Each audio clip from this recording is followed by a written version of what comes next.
मगरबी बंगाल में 4 ज़मीनी इंतखाबात के मौके पर रियासती वज़ीर महकमा ट्रांसपोर्ट फ़राद हकीम ने कई जगहों पर सिलसिलावार मीटिंगें की। उन्होंने गोसाबा में मीटिंग के दौरान बीजेपी पर सख्त तनकीद की और बीजेपी पे निशाना साधते हुए उन्होंने कहा कि मुल्क को बचाना है तो बीजेपी को हटाना होगा। आइए जानते हैं उन्होंने क्या कहा। बीजेपी सीबीआई আছে, ইডি আছে, এই আছে, সেই আছে, টাকা আছে, এত কিছু আছে, তোমার কি আছে? আমি বললাম এই কথাই অমিতাভ বচ্চন বলেছিল, मेरे पास बैंक बैलेंस है, बंगला है, गाड़ी है, क्या है तुम्हारे पास? তখন শশী কাপুর কি বলেছিল? मेरे पास मां। আর এরা যখন বলে মমতা ব্যানার্জি লোক মোদির বিরুদ্ধে, মোদির সিবিআই আছে, ইডি আছে, টাকা আছে, পয়সা আছে, এত কিছু আছে, তোমাদের কি আছে? আমি বললাম আমাদের কিছু নেই, শুধু জনগণ আছে। এই জনগণ আছে আমার কাছে, যেটা আমার শক্তি, সেই শক্তি দিয়ে তোমাদের আমরা শেষ করব। কারণ মমতা বন্দ্যোপাধ্যায় এবার আর বাংলায় নয়, তাকে বলবো দিল্লি চলো। মোদি হটাও, দেশ বাঁচাও। মোদি হটাও, দেশ বাঁচাও। মোদি হটাও, দেশ বাঁচাও। তার প্রথম ধাপ আপনাদের করতে হবে। তার প্রথম ধাপ আপনাদের হঠাৎ করে চলে আসছে।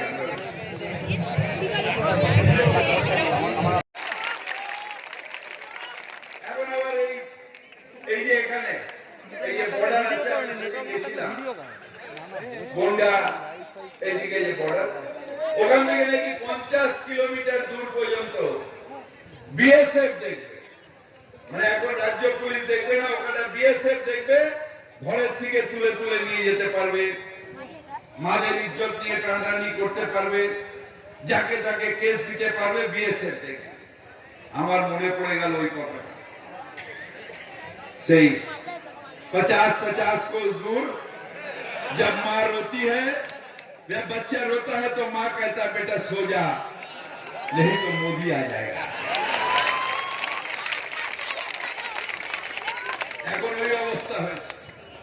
বর্ডারের 50 কিলোমিটার পর্যন্ত বিএসএফ কে দিয়ে রাজত্ব করবে, আর মা বলবে শুয়ে পড়, নাহলে মোদির বিএসএফ এসে যাবে। এবার ঘর থেকে গরু টেনে নিয়ে যাবে, ঘর থেকে জামা কাপড় নিয়ে যাবে, খাবার নিয়ে যাবে, অত্যাচার শুরু করে দেবে, শুয়ে পড়, নাহলে মোদি এসে যাবে। এই আজকে ভারতবর্ষ চলছে, আজকে এই ভারতবর্ষ চলছে। তাই যে অপদার্থ দল, যে দলে ভুল করে শান্তিপুরের কিছু মানুষ ভোট দিয়ে দিয়েছিলেন, তাদের করজোরে বলি আর ভুল করবেন না, আর ভুল করবেন না। এই দলটার কোনো অস্তিত্ব নেই ভেবেছিল, ওরা দেখিয়েছিল বড় করে, মিডিয়া ওদের, সব ওদের ছিল, দেখিয়েছিল যে এবার আসবে। তাই ভাবছিল সরকারের সাথে থাকতে গেলে বিজেপি কয়েক কিছু মানুষ, কিছু অল্প মানুষ, তারা ভোট দিয়ে দিয়েছে। আমাকে অনেকে বলে দিল্লিকে মমতা